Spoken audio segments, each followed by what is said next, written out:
এই ধরনের মানুষের নোবেল প্রাইজ কেড়ে নিয়ে ইমিডিয়েট সেনাবাহিনীর উচিত তাকে গ্রেপ্তার করা। অলরেডি তার বাসভবন সেনাবাহিনী ঘিরে রেখেছে এবং সেনাবাহিনীর অধ্যক্ষ তাকে পদত্যাগ করতে সরাসরি নির্দেশ দিয়েছে। এখনো তিনি নিজে রেজিগনেশন করেছেন কিনা এটা নিয়ে একটা ধোঁয়াশা রয়েছে, যদিও আমার ধারণা এই পরিস্থিতিতে দাঁড়িয়ে রেজিগনেশন করা ছাড়া তার হাতে কোনো আর উপায় নেই। কিন্তু কি হবে তার ভবিষ্যৎ? আমি বলবো পরবর্তীকালে শেখ হাসিনার আওয়ামী লীগ যদিও বা বাংলাদেশে ফিরে আসে, যদিও বা তারা সরকার গঠন করে বা সরকারের মানে ভোট হলে তারা কিছু ভোট পেলেও পেতে পারে, কিন্তু ডক্টর ইউনিস তিনি সরাসরি সেনাবাহিনীর হাতে বন্দী হবেন, তার উপদেষ্টা মন্ডলীর লোকজন সেনাবাহিনীর হাতে বন্দী হবে। বাংলাদেশকে 10 বছর পিছিয়ে দিয়েছেন ডক্টর ইউনিস। বাংলাদেশের জন্য তিনি অন্য দেশের সঙ্গে বেশি সখ্যতা দেখাতে গিয়ে ভারত বিদ্বেষী তৈরি করেছেন বাংলাদেশকে। যারা বাংলাদেশ থেকে চিকিৎসা করাতে আসতেন তিনি সেই জায়গাটা বন্ধ করে দিয়েছেন, কারণ থাইল্যান্ড, মালয়েশিয়া এই সমস্ত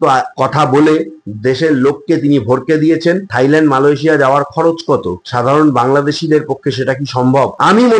আমি ব্যক্তিগতভাবে মনে করি যে ডক্টর ইউনিস এই ব্যক্তির জেলে চলে যাওয়া উচিত। ক্ষমতার লোভে একটা অসতিপর বৃদ্ধ মানুষ, তিনি তার সম্মান নিয়ে বেঁচে থাকতে পারতেন, তিনি একজন নোবেল জয়ী, তিনি অন্য অনেক কিছু করে বেঁচে থাকতে পারতেন, তিনি গেস্ট লেকচারার হয়ে বড় বড় জায়গায় তিনি বক্তৃতা দিতে পারতেন বা নিজের জীবনটাকে আনন্দভাবে তিনি কাটাতে পারতেন। কিসের লোভ ছিল তার? কিছু লোকের কথায় কোনো কিছু বিবেচনা না করে তখন তিনি আবেগে ভেসেছিলেন, কিন্তু আজকে যেভাবে তার দুর্নীতিগুলো সামনে আসছে, যে গ্রামীণ ব্যাংক নিয়ে তার পড়াশোনা, যে গ্রামীণ ব্যাংক নিয়ে তিনি নোবেল পুরস্কার পেয়েছিলেন অর্থনীতিতে, বলা হচ্ছে সেই গ্রামীণ ব্যাংকের সব থেকে বেশি দুর্নীতির সঙ্গে যে ব্যক্তিটি যুক্ত বাংলাদেশের, তার নাম হচ্ছে ডক্টর ইউনিস। শুধু তাই নয়, বাংলাদেশের সঙ্গে আমাদের কূটনৈতিক সম্পর্ক, আমাদের বাণিজ্যিক সম্পর্ক সমস্ত কিছু নষ্ট করেছেন এই ডক্টর ইউনিস। ভারত কিন্তু শেখ হাসিনা আসার পর উত্তাল পরিস্থিতিতে সাময়িক সমস্ত কিছু বন্ধ করলো, পরে আস্তে আস্তে সবকিছু কিন্তু খুলে দিচ্ছিল, কিন্তু এই ডক্টর ইউনিস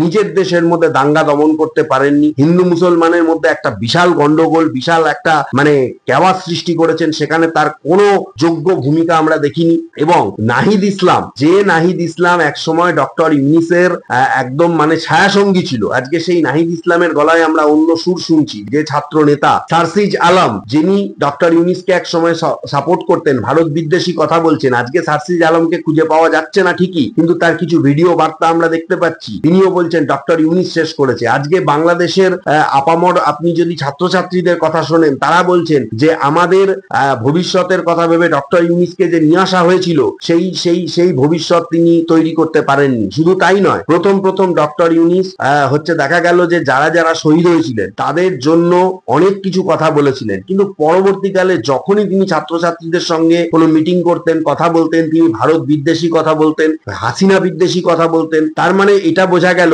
যে তিনি সেই ব্যক্তি আবার উল্টো দিক থেকে বলতেন যে তিনি আগে দেশের উন্নতি চান, পরে নির্বাচন।